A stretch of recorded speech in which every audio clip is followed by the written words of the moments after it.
The notification appeared at 2:47 a.m. Pacific Time. Community Notes has been disabled for this post due to conflicting evidence. Within minutes, what should have been routine content moderation would explode into the most consequential free speech battle of the digital age, pitting Elon Musk's absolute expression vision against progressive demands for platform accountability. The post in question had been shared by @ClimateRealist47, a verified account with over 500,000 followers, claiming that recent NOAA temperature data had been systematically manipulated by government scientists to support radical environmental policies that would destroy American energy independence. Under Twitter's previous ownership, such content would have been labeled as misinformation and algorithmically suppressed within hours. Under Musk's new regime at X, it flourished, generating over 3 million total views before any scientific verification occurred. Alexandria Ocasio-Cortez was among the first major political figures to respond to what she saw as a fundamental betrayal of platform responsibility and democratic values.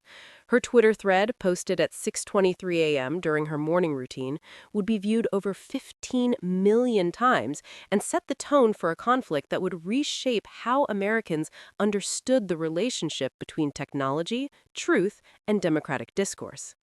But Candace Owens was already crafting her own response to AOC's mounting criticism, one that would reframe the entire debate about content moderation and free speech in ways that would force every American to choose sides in a battle over the very nature of truth itself.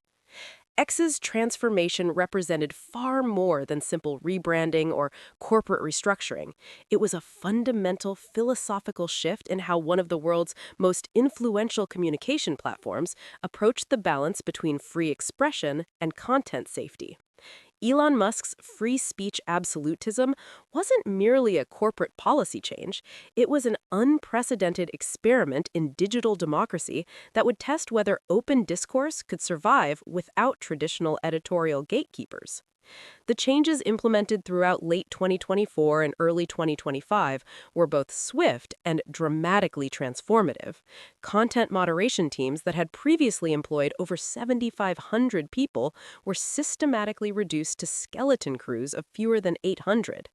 Automated systems that had previously flagged potentially harmful content using machine learning algorithms were completely recalibrated to err on the side of permissiveness rather than protective caution. The community notes system became the primary mechanism for addressing disputed information. For AOC, who had strategically built much of her political brand through innovative social media use, these changes represented a direct assault on the vulnerable communities she had spent years fighting to protect. Her analysis was simultaneously deeply personal, drawing from her own experiences as a target of coordinated online harassment campaigns, and broadly systemic, grounded in extensive research about how misinformation spreads through digital networks. Her response to the climate change post-controversy was characteristically measured, yet uncompromising. She didn't dispute the value of free expression or ignore the problems with corporate censorship that had characterized Twitter's previous incarnation. Instead, she argued that Musk's approach represented a dangerous false choice between censorship and chaos, ignoring the possibility of responsible platform governance that could protect both free speech and community safety. The data she presented was both compelling and disturbing. Since X's major policy changes took effect in January 2025, harassment targeting women of color in politics had increased by over 340%. Misinformation campaigns about voting procedures, climate science, and public health had reached unprecedented levels of viral spread. The platform that had once served as a vital organizing tool for social movements was systematically becoming a weapon for those seeking to undermine democratic institutions. But what made her critique particularly powerful was how she connected X's transformation to broader patterns of technological authoritarianism. Elon Musk's celebrated free speech absolutism wasn't actually about protecting expression. It was about consolidating communication power in the hands of a single individual who could unilaterally decide how hundreds of millions of people communicated about the most important issues facing their societies. Candace Owens had been monitoring AOC's escalating response with the keen strategic awareness that had made her one of the most effective conservative voices in digital media. She recognized both the political opportunity and the fundamental philosophical disagreement that AOC's criticism represented. Where AOC perceived dangerous deregulation, Owens saw liberation and the restoration of authentic democratic discourse. Her comprehensive counter-response came in the form of a meticulously researched multimedia analysis that would be strategically shared across multiple platforms and reach over 8 million people in its first week. She didn't attempt to dispute the statistical data about increased harassment or misinformation spread that AOC had presented with such conviction. Instead, she completely and systematically recontextualized what those concerning trends actually meant for American democracy, individual freedom, and the future of genuine political discourse in the digital age. The previous Twitter regime, under progressive-friendly leadership, she argued with extensive documentation and specific case studies, had been far more dangerous to authentic democratic discourse than anything currently happening under Musk's decidedly more libertarian approach. The company's sophisticated content moderation policies had systematically suppressed conservative political viewpoints, factual information that contradicted progressive policy narratives, and legitimate scientific debate about contested policy issues that deserved open discussion. The harassment patterns that AOC cited as primary evidence of platform failure, Owens argued with characteristic directness, were actually concrete evidence of platform success and democratic restoration. For the first time in many years, people with fundamentally different viewpoints and political philosophies could engage in authentic political debate without constant fear of algorithmic suppression, shadow banning, or arbitrary account suspension for ideological reasons. The fact that this renewed democratic debate was sometimes heated, uncomfortable, or emotionally challenging didn't make it harmful to democratic society. It made it genuinely human and authentically democratic. X's transformation represented a return to foundational American principle. Bad speech remedied was more speech, not enforced silence. Community notes gave users fact-checking tools, without corporate or government authority determining acceptable information for democratic discourse. The profound philosophical divide between their fundamentally different positions was dramatically exposed when both women were formally invited to participate in a special joint session of the Senate Committee on Commerce, Science, and Transportation and the Senate Judiciary Committee, specifically focused on platform governance and digital rights in the modern era. The hearing, originally scheduled to focus on broad regulatory frameworks for social media companies and emerging technologies, instead became a nationally televised examination of how democracy functions when traditional information gatekeepers and editorial authorities lose their established power and influence. AOC arrived at the Hart Senate office building prepared with specific, detailed legislative proposals, carefully designed to create meaningful accountability mechanisms for platform decisions without reverting to the problematic censorship approaches that had characterized Twitter's previous incarnation. Her comprehensive approach emphasized three core principles: absolute transparency in content moderation decisions, genuine user control over algorithmic curation systems, and robust democratic oversight of the technological systems that increasingly shaped political discourse and public opinion formation.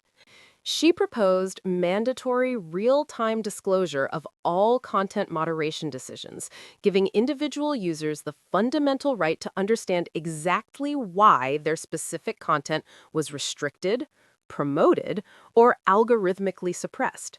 She called for complete algorithmic transparency that would allow independent researchers, civil society organizations, and academic institutions to systematically audit platform systems for political bias, demographic discrimination, or coordinated manipulation.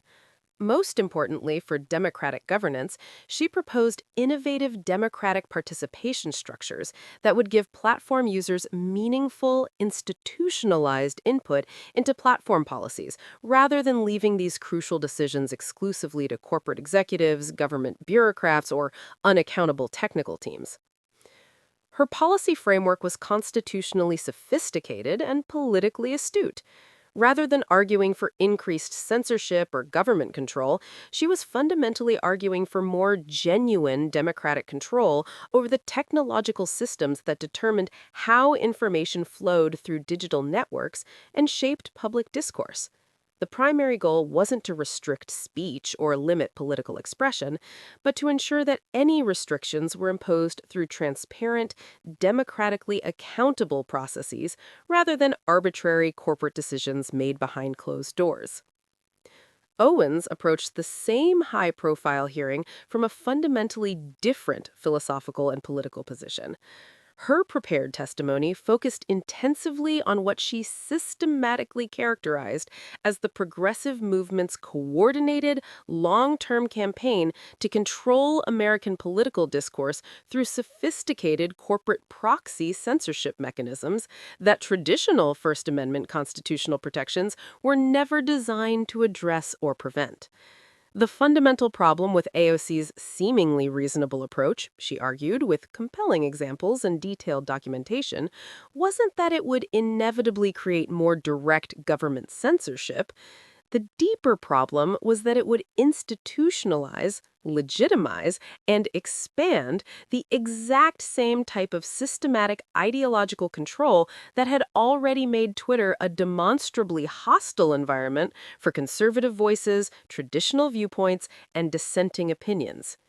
Democratic oversight of platform policies sounded reasonable and fair in abstract theory, but in concrete political practice, it would mean that partisan political processes and ideologically motivated bureaucratic agencies would effectively determine what American citizens were allowed to say to each other online. Her testimony included meticulously detailed documentation of how Twitter's previous content moderation systems had been systematically used to suppress factually accurate information that contradicted progressive policy preferences and political narratives. Medical reports about alternative COVID-19 treatments that didn't align perfectly with government health recommendations had been labeled as dangerous misinformation. Statistical data about urban crime patterns that challenged criminal justice reform narratives had been flagged for potentially harmful content. Peer-reviewed scientific research about biological sex differences had been restricted or removed to protect transgender users from exposure to hateful information. As immediate controversy over specific ex-policy decisions gradually faded from daily news coverage, longer-term behavioral patterns began emerging that significantly complicated both women's original narratives and political predictions.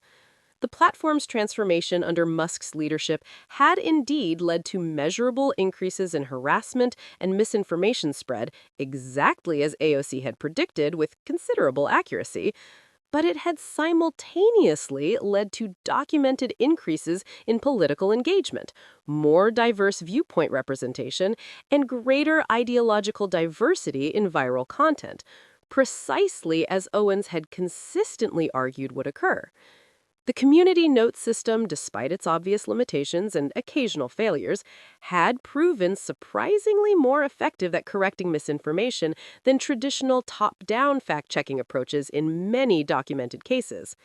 User-driven content moderation was undeniably slower and less consistent than corporate systems, but it was also demonstrably more transparent and significantly less susceptible to systematic political bias than previous approaches. Both women found themselves gradually adjusting their public positions as real-world evidence continued accumulating over months of platform operation. AOC began publicly acknowledging that some specific aspects of X's transformation had indeed improved platform discourse quality, particularly the increased transparency around content moderation decisions and user appeals processes. Owens started recognizing that pure, laissez-faire approaches to platform governance created legitimate problems around coordinated foreign manipulation campaigns and domestic disinformation operations that market mechanisms alone couldn't adequately address without some form of oversight. The ultimate outcome revealed that neither side had achieved their originally stated policy objectives or political goals. X's transformation hadn't eliminated persistent concerns about platform manipulation and misinformation campaigns, but had instead shifted the mechanisms through which these problems manifested in democratic discourse. The platform hadn't evolved into a perfect free speech environment, but had become a different type of imperfect environment with distinctly different advantages, disadvantages, and complex political trade offs that defied simple ideological categorization. The war over X's transformation had revealed how dramatically unprepared existing American democratic institutions were for the complex challenges of governing digital communication networks that operate at unprecedented global scale and lightning fast speed. The questions that AOC and Owens had raised about platform power, free speech rights, and democratic governance would continue defining political debates for years to come, but the fundamental answers remained as elusive and contested as the sophisticated algorithms that continue to shape political discourse in ways that neither traditional conservative nor progressive political frameworks could adequately address or fully comprehend in the modern digital age.